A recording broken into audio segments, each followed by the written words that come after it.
गणित पेडागॉजी 20 महत्वपूर्ण प्रश्न। जय हिंद। स्वागत है आपका हमारे YouTube चैनल पर। आइए आज डिस्कस करते हैं गणित पेडागॉजी के महत्वपूर्ण प्रश्नों पर। पहला प्रश्न स्क्रीन पर है, देखिए। गणित शिक्षण का मुख्य उद्देश्य क्या है?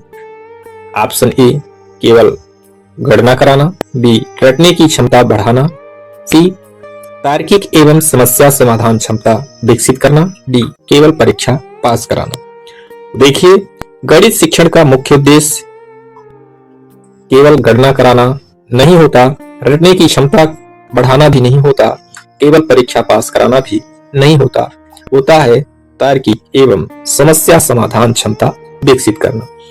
तो इस प्रकार इस प्रश्न का सही उत्तर ऑप्शन नंबर सी है। गणित बच्चों में तर्क शक्ति विकसित करता है।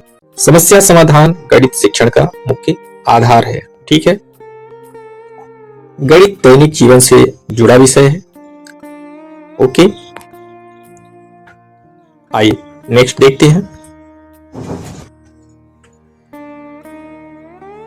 यदि कोई बच्चा गणित में बार बार गलती करता है तो शिक्षक को क्या करना चाहिए? ऑप्शन ए दंड देना, बी उपहास करना, सी त्रुटि का कारण जानकर सहायता करना, डी उसे कक्षा से बाहर करना। तो देखिए, यदि कोई बच्चा गणित में बार बार गलती करता है तो उसको दंड देना सही नहीं है, उपहास करना भी सही नहीं है और उसे कक्षा से बाहर करना भी सही नहीं है। ठीक है, क्या करना है उसको? त्रुटि का कारण जानकर सहायता करना है। ओके, तो इस प्रकार इस प्रश्न का सही उत्तर होगा ऑप्शन नंबर सी। त्रुटियां सीखने की प्रक्रिया का हिस्सा है। शिक्षक को सहायक भूमिका निभानी चाहिए।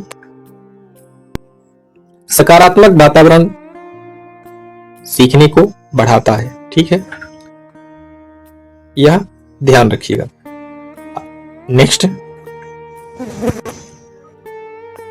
गणित सीखने में सबसे अधिक प्रभावी विधि कौन सी मानी जाती है?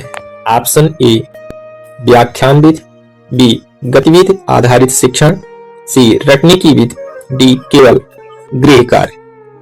देखिए, जो गणित सीखने में सबसे अधिक प्रभावी विधि है वह है गतिविधि आधारित शिक्षण विधि। ठीक है, यानी कि ऑप्शन बी सही है। गतिविधियां बच्चों को सक्रिय बनाती हैं। अनुभव आधारित सीखना अधिक स्थायी होता है। ठीक है, खेल खेल में गणित सीखना ज्यादा प्रभावी है। आइए नेक्स्ट देखते हैं।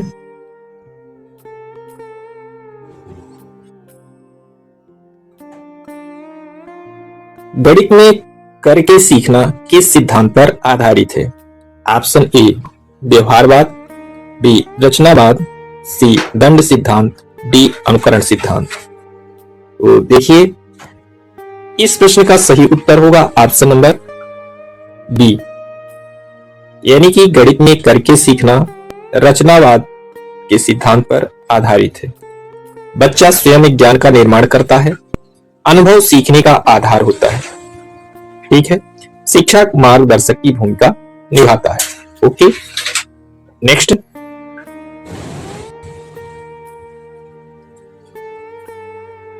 गणित शिक्षण में टीएलएम का अर्थ क्या है? Option A teaching learning material, B total learning method, C teaching language method, D test learning material. तो देखिए, जो टीएलएम का अर्थ है वह है टीचिंग लर्निंग मटेरियल। तो इस प्रकार ऑप्शन ए सही होगा। ठीक है, टीएलएम शिक्षण को रोचक बनाता है। बच्चे अवधारणाओं को आसानी से समझते हैं और स्थानीय सामग्री का प्रयोग प्रभावी होता है। ठीक है, जैसे कि गणित में चार्ट है, अबेकस है, ब्लॉक है, ये सब उपयोगी होते हैं। ओके, आइए नेक्स्ट देखते हैं।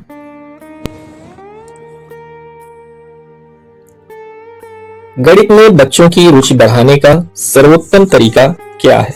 ऑप्शन ए अधिक गृह कार्य देना, बी डर पैदा करना, सी खेल एवं गतिविधियों का उपयोग, डी केवल पुस्तक पढ़ाना।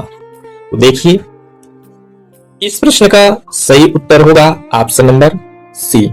ठीक है, यहाँ पे थोड़ा सा ध्यान देना है, जैसे कि जो सर्वोत्तम तरीका है तो अधिक गृह कार्य देना बिल्कुल सही नहीं है, बच्चों में डर नहीं पैदा करना है, और केवल पुस्तक पढ़ाना भी अच्छा तरीका नहीं होता है। ठीक है, खेल आधारित शिक्षण प्रभावी होता है, बच्चे सक्रिय रूप से भाग लेते हैं और गणित का भय कम होता है। नेक्स्ट,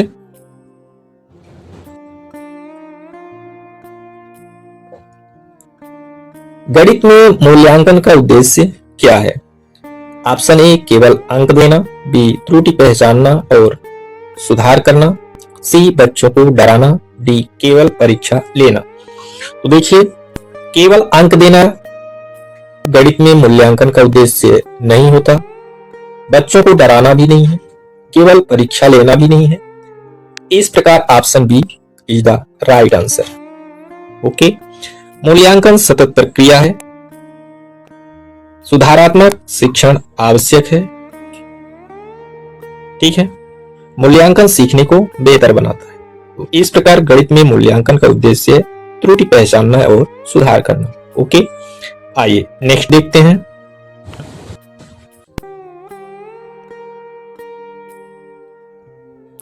गणित शिक्षण में सबसे महत्वपूर्ण क्या है? ऑप्शन ए सूत्र रटाना, बी अवधारणा स्पष्ट करना, सी अधिक प्रश्न देना, डी गृह कार्य कराना। देखिए, गणित शिक्षण में जो सबसे महत्वपूर्ण है वह सूत्र रटाना नहीं होता, रटने की तो बात ही नहीं करना है, अधिक प्रश्न देना भी नहीं, गृह कार्य कराना भी सबसे ज्यादा महत्वपूर्ण नहीं होता, होता है अवधारणा स्पष्ट करना। तो इस प्रकार इस प्रश्न का सही उत्तर होगा ऑप्शन नंबर बी। ठीक है, यानी कि कॉन्सेप्ट क्लियरिटी जो है वह अत्यंत आवश्यक है, रटने से स्थायी सीखना नहीं होता, समझ आधारित शिक्षण प्रभावी है। ठीक है, आइए नेक्स्ट देखते हैं। बच्चों में गणितीय सोच विकसित करने के लिए क्या आवश्यक है? ऑप्शन ए चर्चा और तर्क, बी केवल लिखित कार्य, सी दंड, डी याद करना। तो देखिए, बच्चों में गणितीय सोच विकसित करने के लिए केवल लिखित कार्य आवश्यक नहीं है, दंड आवश्यक नहीं है और याद करना आवश्यक नहीं, आवश्यक है चर्चा और तर्क। ठीक है, इस प्रकार option A is the right answer. तर्क शक्ति गणित का आधार होता है, चर्चा से आत्मविश्वास बढ़ता है और प्रश्न पूछने की आदत विकसित होती है। ओके, नेक्स्ट, गणित में भय मुक्त वातावरण क्यों आवश्यक है? ऑप्शन ए बच्चे खुश रहें, बी सीखना प्रभावी हो सके, सी शिक्षक आराम करे, डी केवल अनुशासन बना रहे। देखिए, गणित में भयमुक्त वातावरण के लिए जो कार्य होता है तो इसलिए नहीं होता कि बच्चे खुश रहें, तो यह ऑप्शन होगा नहीं। शिक्षक आराम करे ये भी नहीं होता, केवल अनुशासन बना रहे इसके लिए भी नहीं होता है, होता किस लिए है कि सीखना प्रभावी हो सके। ठीक है, ऑप्शन नंबर बी सही है। भय सीखने में बाधा बनता है, सकारात्मक वातावरण आत्मविश्वास को बढ़ाता है। ठीक है, गणितीय त्रुटियों को स्वीकार करना चाहिए। ओके, नेक्स्ट,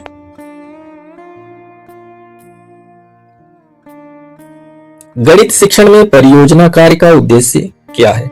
ऑप्शन ए समय बिताना, बी व्यवहारिक अनुभव देना, सी दंड देना, डी केवल अंक देना। देखिए, गणित शिक्षण में परियोजना कार्य का उद्देश्य समय बिताना नहीं होता, दंड देना नहीं होता, केवल अंक देना भी नहीं होता, होता है व्यवहारिक अनुभव देना। ठीक है, तो इस प्रकार इस प्रश्न का सही उत्तर होगा ऑप्शन नंबर बी। परियोजना कार्य अनुभवात्मक शिक्षा देता है। सहयोगात्मक सीखना इससे बढ़ता है और वास्तविक जीवन से संबंध बनता है। ओके, नेक्स्ट, गणित शिक्षण में सबसे उपयुक्त प्रश्न कैसे होने चाहिए? ऑप्शन ए केवल कठिन, बी सोच विकसित करने वाले, सी केवल वस्तुनिष्ठ, डी रटने वाले। तो देखिए, गणित शिक्षण में सबसे उपयुक्त प्रश्न केवल कठिन नहीं होने चाहिए, केवल वस्तुनिष्ठ भी नहीं होने चाहिए और ना तो रटने वाले होने चाहिए सोच विकसित करने वाले। ठीक है, तो इस प्रकार ऑप्शन नंबर बी सही है। उच्च स्तरीय चिंतन इससे विकसित होता है और समस्या समाधान की जो क्षमता है वह बढ़ती है तथा रचनात्मकता विकसित होती है। ठीक है, नेक्स्ट,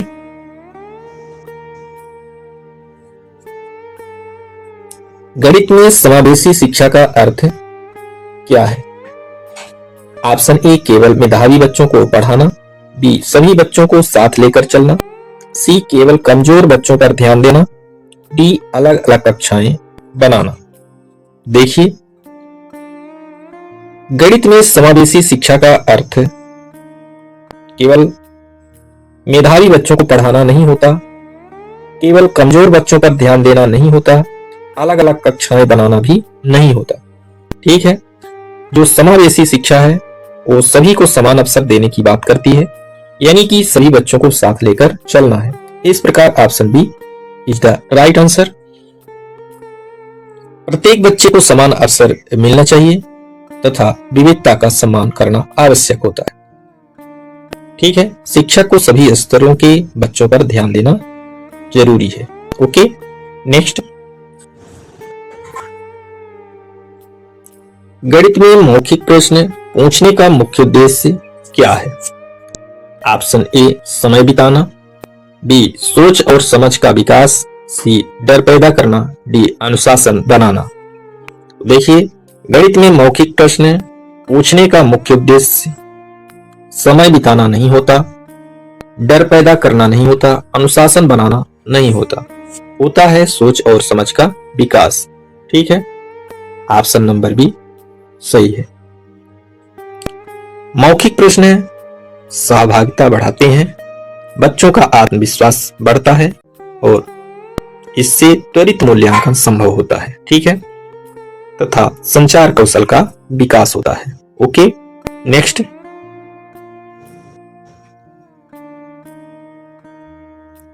गणित शिक्षण में ब्लैक बोर्ड का सही उपयोग क्या है? ऑप्शन ए अस्पष्ट लिखना, बी साफ एवं क्रमबद्ध प्रस्तुति, सी केवल प्रश्न लिखना, डी बहुत छोटा लिखना। तो देखिए, गणित शिक्षण में ब्लैक बोर्ड का सही उपयोग अस्पष्ट लिखना नहीं होता, केवल प्रश्न लिखना नहीं होता, बहुत छोटा लिखना भी नहीं होता है, होता है साफ एवं क्रमबद्ध प्रस्तुति के लिए। ओके, इस प्रकार ऑप्शन नंबर बी सही है।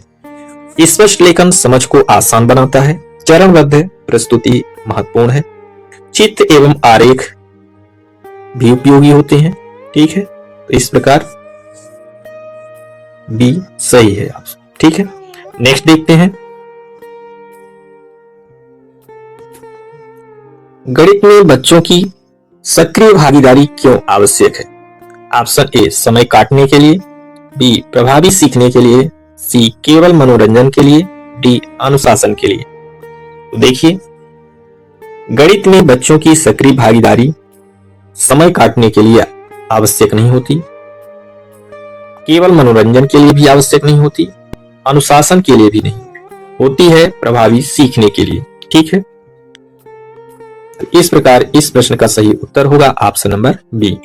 सक्रिय भागीदारी सीखने को स्थायी बनाती है और इससे आत्मविश्वास बढ़ता है एवं जिज्ञासा भी विकसित होती है। ठीक है, नेक्स्ट,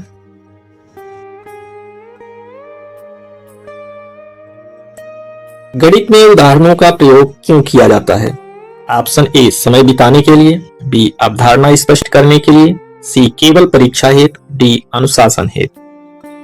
तो देखिए, गणित में उदाहरणों का प्रयोग समय बिताने के लिए नहीं किया जाता, केवल परीक्षा हेतु भी नहीं किया जाता, अनुशासन हेतु भी नहीं होता है अवधारणा स्पष्ट करने के लिए। ठीक है, option number B is the right answer. Okay, उदाहरण सीखने को सरल बनाते हैं, वास्तविक जीवन से संबंध स्थापित होता है इससे, तथा जटिल अवधारणाएं आसान बनती हैं। ओके, इस प्रकार टीचिंग एड्स जो होते हैं वो प्रभावी सिद्ध होते हैं। ठीक है, आइए नेक्स्ट देखते हैं। गणित में सहयोगात्मक अधिगम का लाभ क्या है? ऑप्शन ए प्रतियोगिता बढ़ती है, बी आपसी सीख बढ़ती है, सी केवल अंक बढ़ते हैं, डी अनुशासन कम होता है।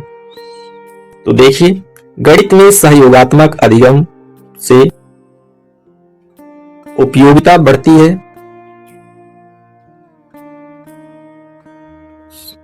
लेकिन प्रतियोगिता नहीं बढ़ती। ठीक है, तो इस प्रकार ऑप्शन ए नहीं होगा। केवल अंक बढ़ते हैं, नहीं, ऐसा नहीं होगा। अनुशासन कम होता है, यह भी नहीं होगा। गणित में सहयोगात्मक अधिगम का लाभ है आपसी सीख बढ़ती है। ठीक है, ऑप्शन नंबर बी सही है। ठीक है, यानी उपयोगिता और प्रतियोगिता पर ध्यान थोड़ा सा देना चाहिए। यहाँ पे जो गणित में सहयोगात्मक अधिगम है, इससे समूह में सीखना प्रभावी होता है, संचार कौशल विकसित होते हैं तथा सहयोग की भावना बढ़ती है। ठीक है, और जो बात करते हैं पेयर लर्निंग की, ठीक है, वो प्रभावी होती है। नेक्स्ट देखते हैं, गणित में निरंतर अभ्यास क्यों आवश्यक है? ऑप्शन ए केवल गृह कार्य पूरा करने हेतु, बी कौशल विकास के लिए, सी दंड से बचने हेतु, डी समय बिताने हेतु। तो देखिए,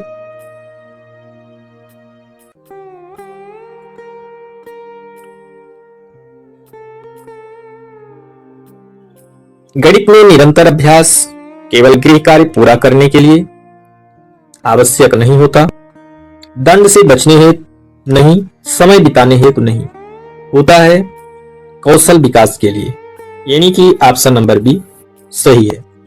अभ्यास से दक्षता बढ़ती है, गणना कौशल मजबूत होते हैं और आत्मविश्वास विकसित होता है। ठीक है, तथा नियमित पुनरावृत्ति भी आवश्यक है। ओके, नेक्स्ट,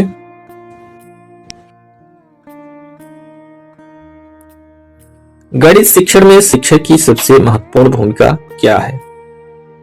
ऑप्शन ए केवल पढ़ाना, बी मार्गदर्शक एवं प्रेरक बनना, सी दंड देना, डी केवल परीक्षा लेना। तो देखिए, गणित शिक्षण में शिक्षक की जो सबसे महत्वपूर्ण भूमिका है वह है मार्गदर्शक एवं प्रेरक की बनने की। ठीक है, यानी कि ऑप्शन नंबर भी सही है। केवल पढ़ाना नहीं, दंड देना भी नहीं, केवल परीक्षा लेना भी नहीं। तो इस प्रकार सीखने के दरमियान जो शिक्षक होता है वह बच्चों का मार्गदर्शक होता है, प्रेरणा से सीखना प्रभावी बनता है तथा सकारात्मक संबंध आवश्यक होते हैं। ओके, तो इस प्रकार 20 प्रश्नों का अध्ययन किए। यदि वीडियो में कहीं कोई त्रुटि रह गई हो तो कृपया कमेंट बॉक्स में अपना एक प्यारा सा सुझाव अवश्य दें। वीडियो को लाइक करें और चैनल को सब्सक्राइब कर लें। मिलेंगे पुनः नेक्स्ट वीडियो में। धन्यवाद। Please like and share and subscribe.